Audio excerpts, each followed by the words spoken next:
Good morning students. देखो हमारा जो 10th चैप्टर चल रहा था स्ट्रेट लाइन। बेटा ये स्ट्रेट लाइन जो चैप्टर है हमारा बहुत इंपॉर्टेंट चैप्टर है, ठीक है। इसके जो कंसेप्ट है आपके बार बार आपके 12th क्लास में बार बार यूज होंगे, बहुत सारे चैप्टर्स में यूज होंगे, ठीक है। तो इनके बारे में हमको अच्छे से पता होना चाहिए। लाइन की इक्वेशन कैसे ड्रॉ करनी है, लाइन की इक्वेशन कैसे आएगी, ये सब कुछ हमको आना चाहिए, ठीक है। स्लोप के बारे में, लाइन की इक्वेशन के बारे में, और लाइन की इक्वेशन भी अलग अलग कंडीशन में, ठीक है। ये जो जितने भी आइडेंटिटीज मैंने लिखाई हैं, एक पॉइंट एक स्लोप है तो, दो पॉइंट है तो, या दोनों इंटरसेप्ट दे रखे हैं, एक्स इंटरसेप्ट दे रखा है या वाई इंटरसेप्ट दे रखा है, तो लाइन की इक्वेशन किस तरह से निकाली जाएगी ये आपको अच्छे से आना चाहिए, ठीक है। देखो क्वेश्चन नंबर 3 सेकंड तक हमने कर लिया था। क्वेश्चन नंबर 3 सीधा सा क्वेश्चन है, ये point passing through 0 0 and slope m। तो इक्वेशन ऑफ द लाइन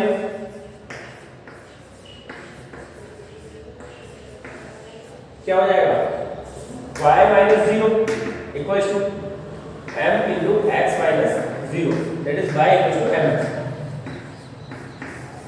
ये आपका आंसर होगा, ठीक है। Fourth question, passing through this point n inclined with the x axis at an angle of 75 degree. बेटा अब 75 डिग्री, ठीक है, एंगल दे रखा है आपको, थीटा इक्वल्स टू दे रखा है 75 डिग्री, ठीक है। And passes through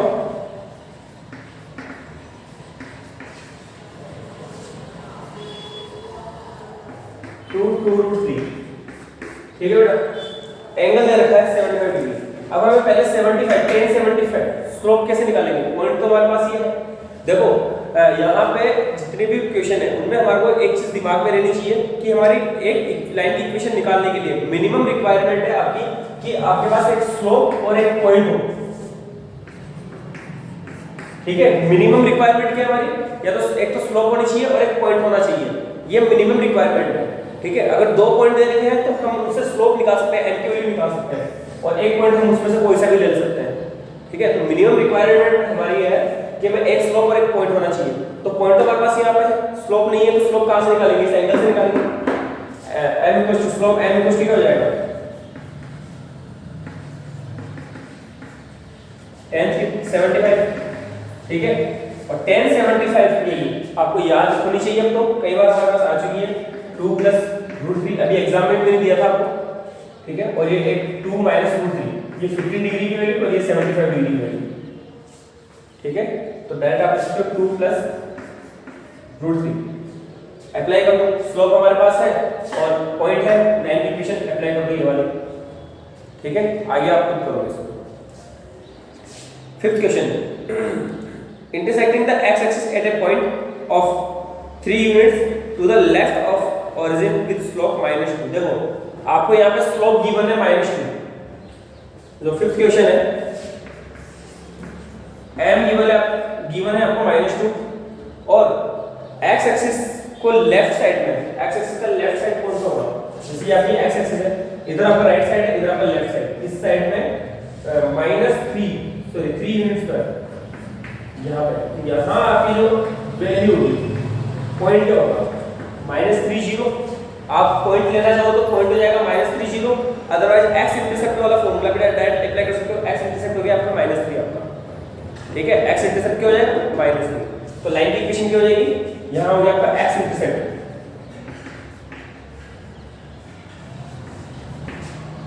-3,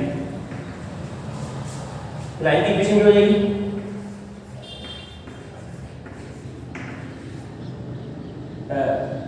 y equals to m -2 into x minus this, ये आपका आंसर।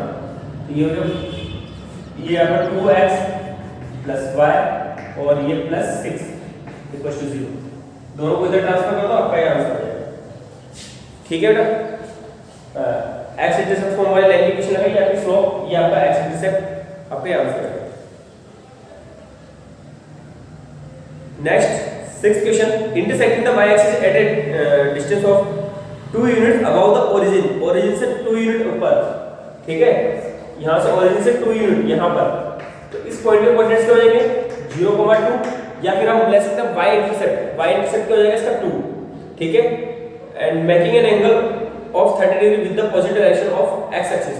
तो आपका एंगल दे रखा है, तो यहाँ से स्लोप क्या हो जाएगी इसकी क्वेश्चन नंबर 6 के लिए देखो y इंटरसेप्ट हो गया आपके पास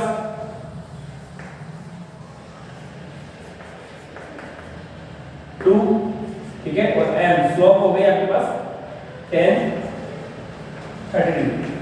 आप थोड़ा इसको सही से अरेंज करके लिखोगे, मैं आपको शॉर्ट में समझा रहा हूँ क्योंकि स्टार्टिंग वाले क्वेश्चन जो है डायरेक्ट फॉर्मूला बेस्ड क्वेश्चन है, ठीक है। तो यहाँ पे हमें टाइम खराब नहीं करना है, आपके जो टाइम लगेगा वो आपके बाद वाले क्वेश्चन में लगेगा और मिसलेनियस से बहुत ज़्यादा टाइम लगेगा, ठीक है ना, क्योंकि मिसलेनियस के सभी क्वेश्चन जो ऐसे हैं जो मुझे समझाने पड़ेंगे। तो यहाँ स्टार्टिंग वाले फॉर्मूले बेस्ड क्वेश्चन है वो आपको खुद को करना है। स्लोप मैंने बता दिया, y इंटरसेप्ट आपका 2 हो गया, लाइन की इक्वेशन फॉर्मूला अप्लाई कर दो, आपकी इक्वेशन आ जाएगी। Passing through the points -1 2 and 2 -4, दो पॉइंट्स वाली लाइन की इक्वेशन का डायरेक्ट फॉर्मूला अप्लाई करना है, आपको आंसर आ जाएगा।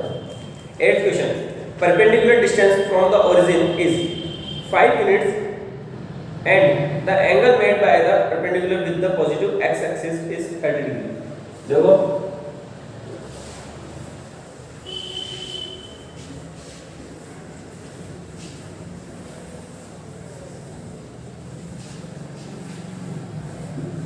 इस फॉर्मूले पे जो हमारा फॉर्मूला है नॉर्मल फॉर्म वाला, उस पे बेस्ट ओनली शायद एक ही क्वेश्चन होगा और कहीं आपको क्वेश्चन नहीं मिलेगा, ये 8th क्वेश्चन के अलावा, ठीक है ना। ये एक सिंगल क्वेश्चन है, देखो इसको, यहाँ आपको p की वैल्यू दे रखी है 5 यूनिट, ठीक है, और ओमेगा की वैल्यू दे रखी है 30 डिग्री। तो देखो equation of the line,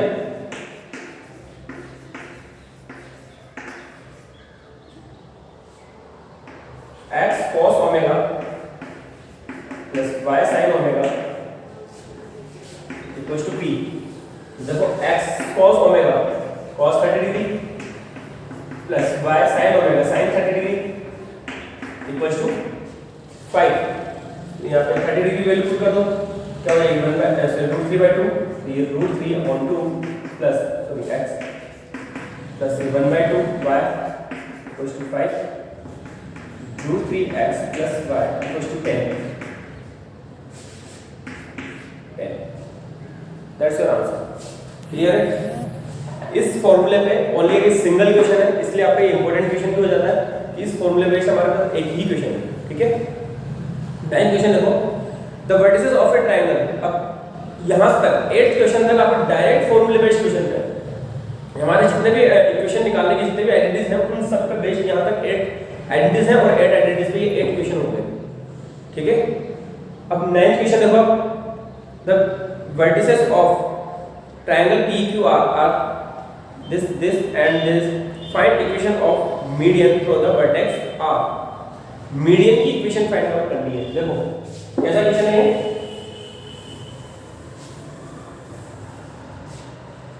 diagram बना दो पहले।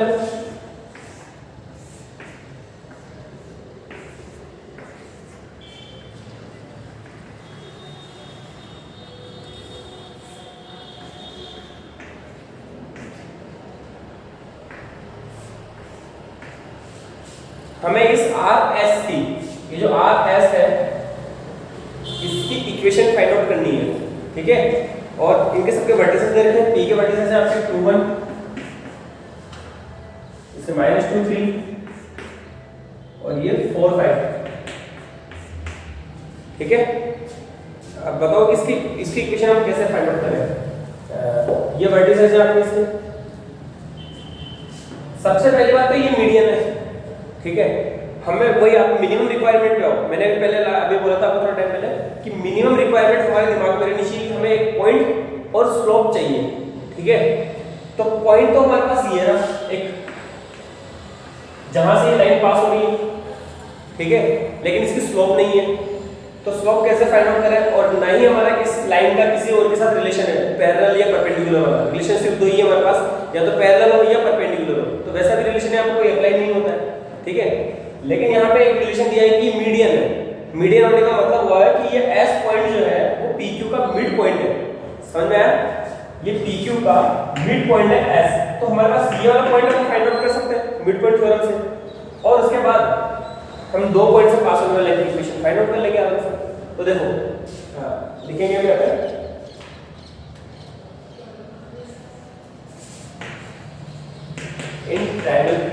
आर।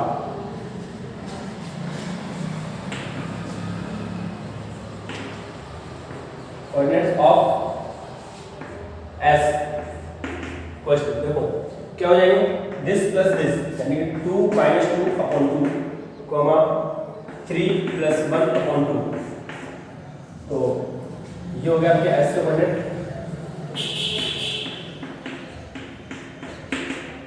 0 ये 2, ठीक है बेटा, 2 माइनस 2 मतलब 0 0 कॉमा 2, ये इस पॉइंट के कोऑर्डिनेट आ गए एस के। तो equation of line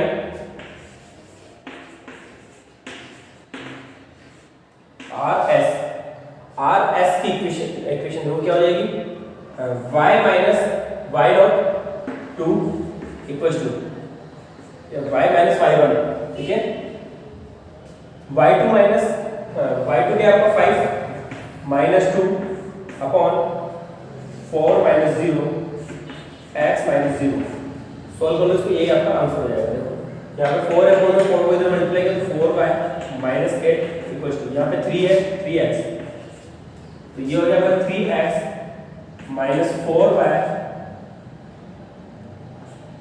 plus 8 equals to 0, ये आपका आंसर होगा।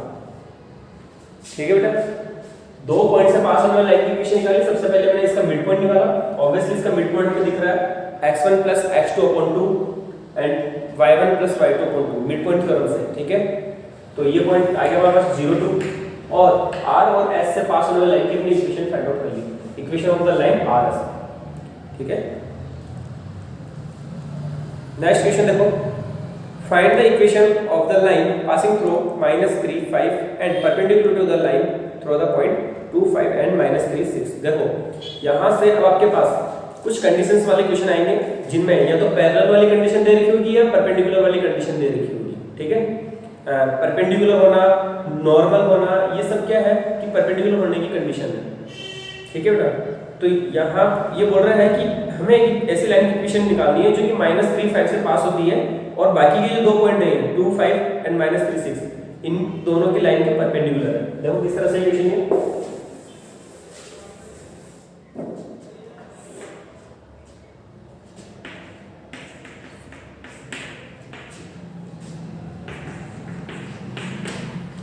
इस तरह से दो पॉइंट है, इन दोनों पॉइंट को ज्वाइन करने वाली लाइन के परपेंडिकुलर कोई लाइन है जो कि कहां से पास हो रही है, -3 5 से पास हो रही है, ठीक है। तो इसका मिनिमम रिक्वायरमेंट क्या हो, हमें कोई भी लाइन की इक्वेशन निकालनी है, इस लाइन की इक्वेशन निकालनी है तो इसकी स्लोप होनी चाहिए और इसका एक पॉइंट होना चाहिए। तो पॉइंट तो हमारे पास है, स्लोप नहीं है, तो स्लोप कहां से लेंगे, हम यहां से लेंगे स्लोप, क्योंकि ये दोनों आपस में परपेंडिकुलर है, हम इसकी स्लोप आराम से निकाल सकते हैं और उस पर परपेंडिकुलर वाली कंडीशन अप्लाई करेंगे तो इस वाली लाइन की स्लोप भी आ जाएगी।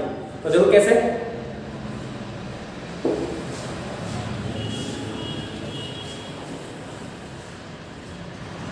पहले तो स्लोप ऑफ द लाइन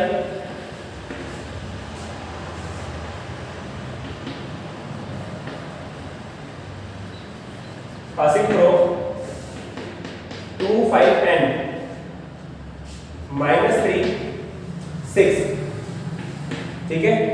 -3 6 और 2 5 से पास होने वाली लाइन की स्लोप क्या होगी, ओनली स्लोप निकालेंगे, इसको m1 ले लेंगे, तो ये हो जाएगा y2 माइनस यानी कि 6 - 5 अपॉन x1 -2, ठीक है।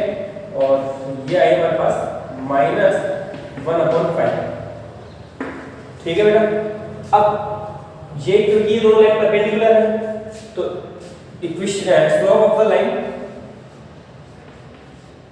Slope of the perpendicular line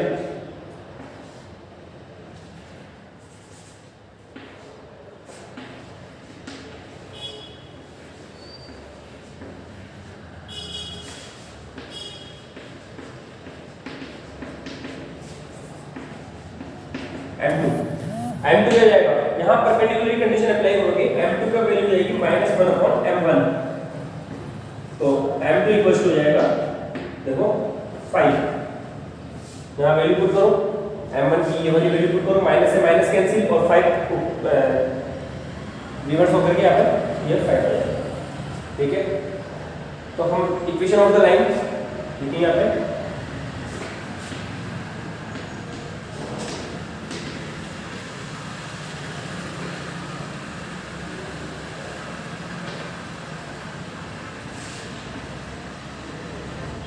having slope 5 and passing through minus 3 5. Equation of the line having slope 5 and passing through minus 3 5, क्या हो जाएगा y minus y1 equal to 5 x minus x1। ठीक है, solve कर दो, ये आपका आंसर हो जाएगा। तो ये हो जाएगा 5x प्लस 15 और सबको एक साइड कर लेंगे हम, तो 5x माइनस y और plus 20 equal to 0। That's your answer. ठीक है बेटा, तो आज के लिए इतना ही काफ़ी है। आपको यहाँ तक 10th के सभी क्वेश्चन इनको वापस से करने की कोशिश करनी है। ठीक है, 9th और 10th क्वेश्चन दोनों इंपॉर्टेंट क्वेश्चन इनको वापस से करना होगा। ठीक है, और 11th क्वेश्चन से मैं कल आपको करवाता हूँ। आज के लिए इतना काफ़ी, थैंक यू।